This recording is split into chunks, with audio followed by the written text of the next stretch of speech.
So you remember that tank, right?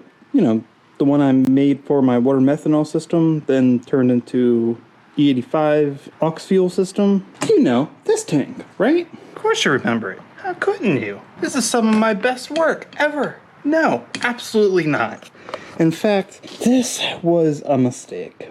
I thought I could make this work, and while it may have worked if it was just water meth, I should have thought about future-proofing this and going a different route than I did, because this ultimately just did not work out. So this has been nothing but a waste of money, but it also served as a lesson. Though I like to be cheap, sometimes you can be too cheap. Unfortunately, this tank is just not going to work, and yeah, waste of money. It's got to go. So after a lot of thinking, a lot of pondering, a lot of other questionable actions, I think I may have found a better solution that just happened to come in the mail today. Let's go take a look at it. Here we go. This all came from good old eBay. And we have a legit fuel cell in here. Come on, get out of there. Here we go. Here's my fuel cell. This, I think, will work out just fine. Now, I'm kind of upset with myself because this fuel cell has everything I need. Everything that I tried to make the other tank already in it. Look, it's got a built-in level sensor. How nice, already in there. Look, dash 10 top vents, 2 of them if I so need it. 2 outlets down here, which it actually has a sump. You see how it's designed? And the welds look good. The finish on it is not too bad. This is a nice little tank. I can't believe I scored this for, come on, there it goes, 50 bucks. I think I paid a little over 40 for just that plastic tank. And then by the time I did all my other stuff to it to make it work, I paid more for that piece of crap than this. Though you gotta remember, the reason why I went with that tank in the first place is because it was low profile. It allowed me to continue to use the, trunk mat, so I retained full functionality of my trunk. That was really important to me. I didn't want anything that sacrificed functionality. Though, here we are. If I have to sacrifice a little bit of functionality in the trunk for proper functionality mechanically, I guess I can make that sacrifice. Yeah, there he goes. So if we look down in there, we see the level sensor, and then you're like, wait, why is there foam at the bottom of this tank? There's a good reason for that. This is one thing about fuel cells I didn't know, I just learned about. So what makes a fuel cell different from a fuel tank? Fuel cells are designed to be safe in racing applications. So many fuel cells use foam on the inside, mainly to do one of 2 things. Reduce sloshing. Okay, I get that, especially in larger fuel cells, this little thing ain't gonna make a difference. The other reason they use foam is because in the event that something catches fire, if the fuel vapor in the tank ignites in some way, the foam is supposed to help stop the flame propagation. It's supposed to help reduce the risk of that happening. I don't know if the way they have the foam in this tank actually does anything. The unfortunate part is, in a lot of race applications, tend to use alcohol-based fuels, either methanol, E85, E90. So many people use alcohol-based fuels nowadays. That's the caveat to this foam stuff. If you go onto the product page for this, it clearly says, not for use with alcohol, methanol, inspect for foam deterioration regularly. That foam will hold up to gasoline for a little while, a few years usually, and then you have to replace it. But it won't hold up long with an alcohol-based fuel. It'll eat it away, and you don't want that foam breaking up and clogging up pumps and nozzles and filters and stuff. So you're like, okay, then why the hell did you buy something that you can't even use for what you're using it for? Because I'm just gonna take the foam out. What do you think everyone else does when they get one of these? You think they just like, oh man, darn, I can't use methanol with my expensive $500 racing fuel cell for my race car. Shucks. No, they take the foam out. While the foam is technically there for safety purposes, I'm pretty sure the fuel tank in my car that holds 15.5 gallons of fuel doesn't have foam in it. But honestly, unless you're racing in something that requires a fuel cell with foam in it, this is what everyone's gonna do. They're just gonna take this crap right on out. Alright, yep, see? That's all there is to it. Garbage. And there we go. Now it's E85 compatible. Well, it looks like I need to do some cleaning up in here. Look, there's always chunks of foam sitting at the bottom.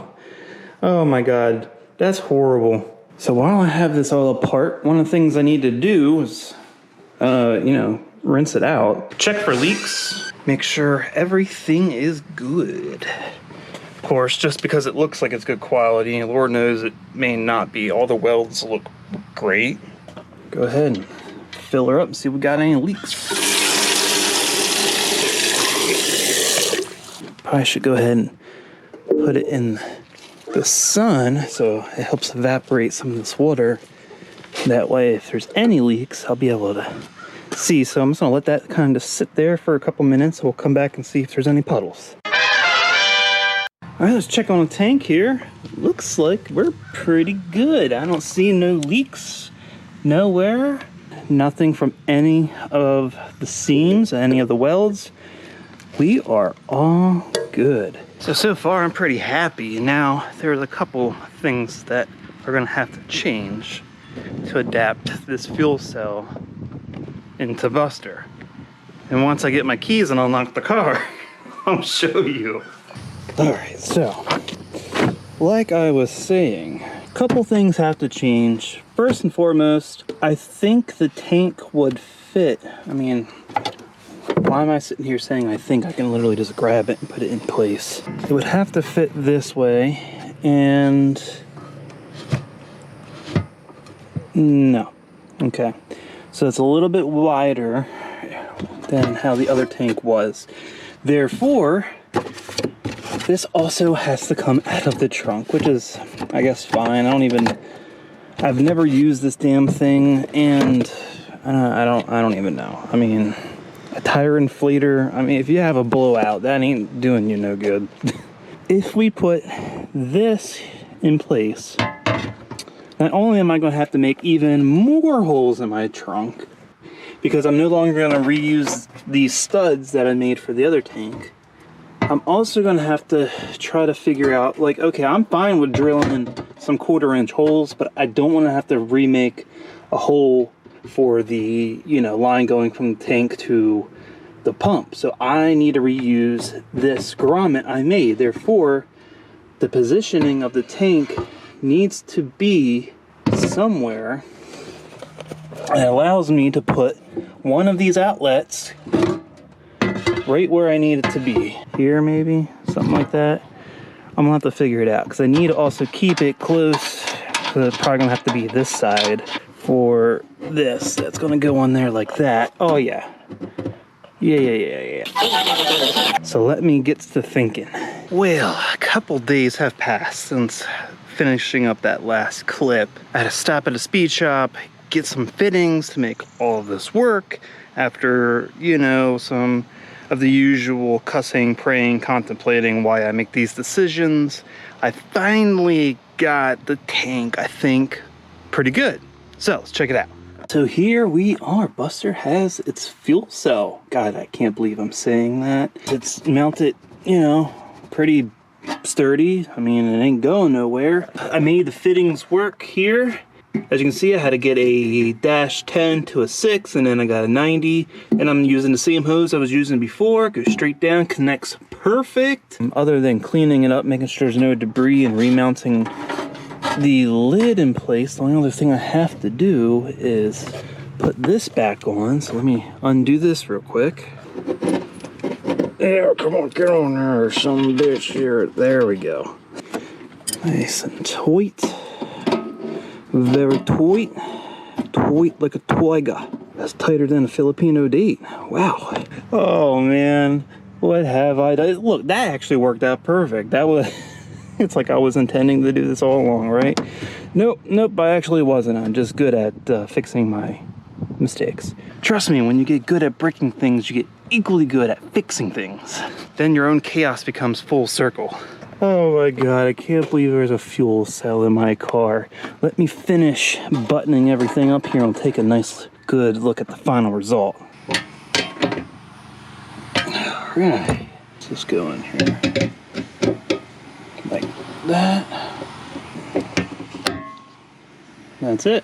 All right, well, didn't see this coming. No, I didn't. But hey, look, here we are. Buster was never, ever supposed to get to this level of ridiculousness, but we're getting there and we're getting there quick. Because I am having a lot of fun, and that's the whole point, right? Have fun. Yes. I don't know, this is just crazy for me to see this. Like, this was just supposed to be a bolt-on street car, daily driver, and now we're like slowly turning into this crazy, just, I mean, it's still a street car, still a daily, but it's not bolt on, it's built. We're getting there real quick. So I could finish the video off here, but I feel like after doing all that work to put my fuel system back in, that would not be a good way to end the video. So I'm gonna end it a little bit differently. This is how I end the video.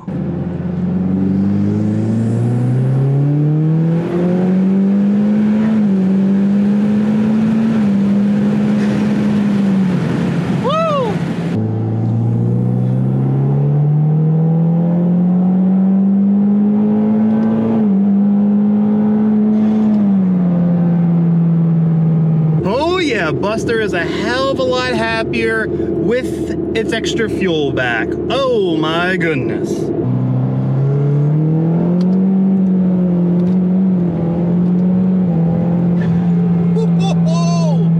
Jesus whiz. Yeah, Buster's doing real good, and now with the new coils, I notice it's not popping and banging too much because it must be burning. I'm getting more complete combustion. So that's always good. That means more power usually.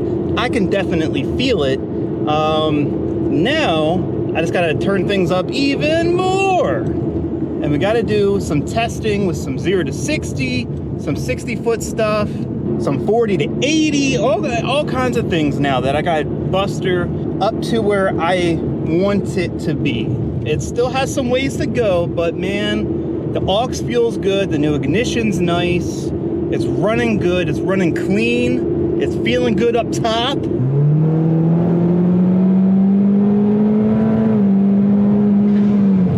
Yeah, that pulls pretty good up top. So that makes me happy. Makes me so happy. If I'm spending all this money on something that was supposed to be a daily driver, at least it makes me smile. So I guess money well spent. You know, what are you gonna do? Except cry at night. With that said, I think it's probably going to wrap it up here for this video, so I don't waste any more gas. If you liked the video, please give it a thumbs up, share it with everyone you know. If you want to see more content like this and you haven't already, go ahead and subscribe to the channel. Keep looking out for next Karz Kreated video.